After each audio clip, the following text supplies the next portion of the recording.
Anime movie yang katanya karya terakhir, tapi nggak jadi. Anime movie yang katanya nggak rilis trailer, tapi trailernya muncul setelah tayang.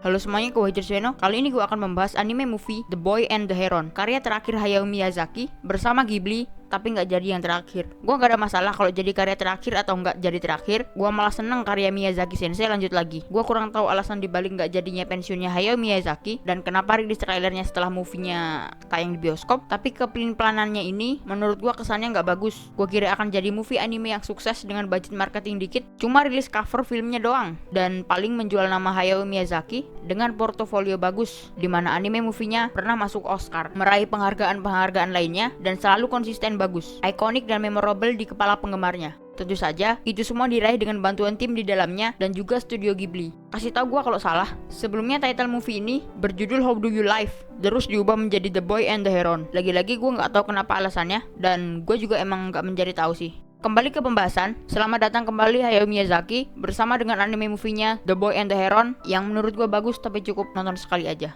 Oh iya, movie ini juga termasuk dalam nominasi Oscar tahun 2023. Ya, kayaknya 2023. Sebelum ke pembahasan, gue adalah penggemar Hayao Miyazaki dan salah satu yang membuat gue jatuh cinta dengan karyanya adalah anime movie yang berjudul The Wind Rises, di mana mengangkat kisah Jiro Horikoshi, yaitu seorang insinyur pembuat pesawat perang untuk Jepang di Perang Dunia Kedua. Gue berhasil dibuat terkoyak secara emosional di akhir movie tersebut. Hal yang membuat gue suka dari anime movie tersebut adalah musiknya. Ya, meskipun banyak sih karya Miyazaki yang musiknya emang bagus dan kayak misalnya Spirited Away, Totoro, Nausicaa, Castle in the Sky, banyak lah. Tapi The Wind Rises, nggak tahu kenapa, menurut gue spesial yang membuat gue pengen nonton lagi dan lagi. Dilengkapi juga sebagai kisahnya sebagai insinyur, percintaannya, perjuangannya membuat pesawat meskipun pada akhirnya karyanya digunakan untuk membantai manusia. Apa perlu gue bahas lebih lanjut ya?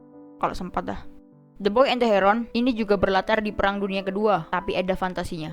Gue berhasil dibuat masuk ke dalam dunia fantasi yang dimasuki sama main karakter kita yaitu Mahito. Dan gue juga sama kayak Mahito, gak begitu mempertanyakan ini di mana, bagaimana konsep dunianya, kenapa ada ini itu dan lain-lain. Iya, kayak masuk aja gitu, ngalir aja ceritanya. Nah, ini satu-satunya yang membuat gue bertanya, si Mahito tahu dia harus ngapain? Apakah pakai insting atau emang karena dia keturunan orang kuat, atau bisa juga karena rasa penasaran dan petualangannya?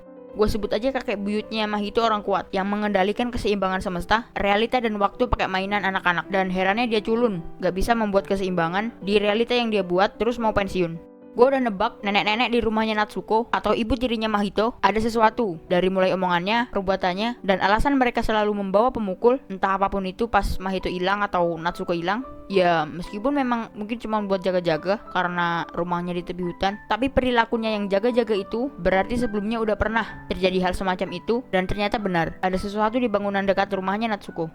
Tebakan lainnya adalah Himi, ibunya Mahito, di timeline pas Himi kecil. Dan tebakan yang salah, gue kira kakek buyutnya Mahito adalah Mahito dari masa depan. Banyak nonton film time travel nih gue. Saat Mahito mencari Natsuko di bangunan dekat rumahnya, dia terbawa ke underworld atau dunia di mana lautan dengan pulau-pulau, bangkai kapal dan banyak makhluk aneh di sana. Berbeda dengan Spirited Away yang memasuki dunia gaib yang banyak makhluk mandi dan lain-lain, di dunia yang dimasuki Mahito adalah dunia sebelum atau setelah kehidupan di dunia nyata. Ada waka-waka yang bisa dibilang kayak jiwa yang bakal jadi manusia dilahirkan di bumi.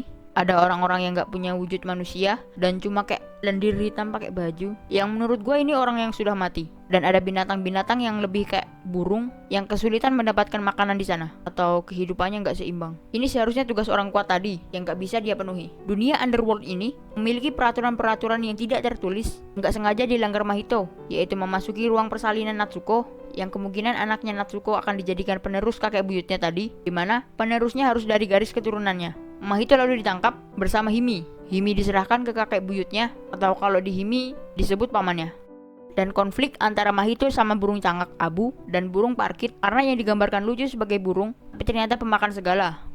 Experience gue setelah nonton ini terasa seperti setelah nonton Ponyo, yang yaudah gitu, lega, dan semua misteri ya cukup terjawab aja.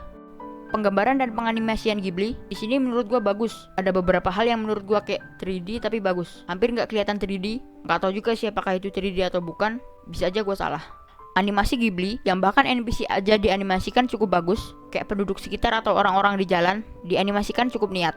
Lalu desain karakter Ghibli sangat ikonik, bagaimana mereka menggambarkan mata karakternya, bentuk mukanya, menurut gue mirip-mirip sama sebelumnya. Bisa dibilang animasi Ghibli stabil bagus. Dan hal yang gue notice dari Ghibli, karakter NPC di sekitar main karakter biasanya digambar dengan bentuk wajah yang mirip dan rambut botak. Entah karena di tahun tersebut model rambutnya yang kayak gitu atau bagaimana, gue kurang tahu. Penggambaran latarnya juga enak banget dilihat, memanjakan mata dengan kesejukan scene landscape dan pencahayaan yang lembut. Sama seperti Suzume, sayang sekali di movie ini backsoundnya kurang ikonik. Bahkan bisa dibilang gue lupa gimana backsoundnya. Mungkin yang gue inget pas backsound dramatis atau mendekati puncak klimaks. Backsound saat kejadian-kejadian supranatural itu menurut gue bagus. Tapi backsound yang kayak The Wind Rises, gue nggak menemukan. Gue nggak terngiang-ngiang setelah menontonnya. Overall anime movie ini lebih bagus sedikit daripada Suzume. Dan movie Ghibli sebelum-sebelumnya lebih bagus daripada ini. Tapi worth it buat ditonton. Apalagi lu fans Hayao Miyazaki.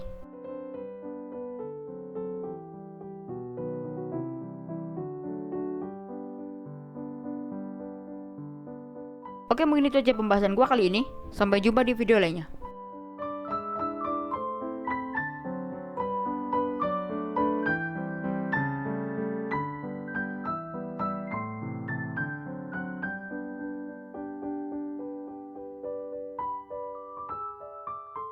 Akhirnya gue upload lagi setelah 2 bulan kalau nggak salah.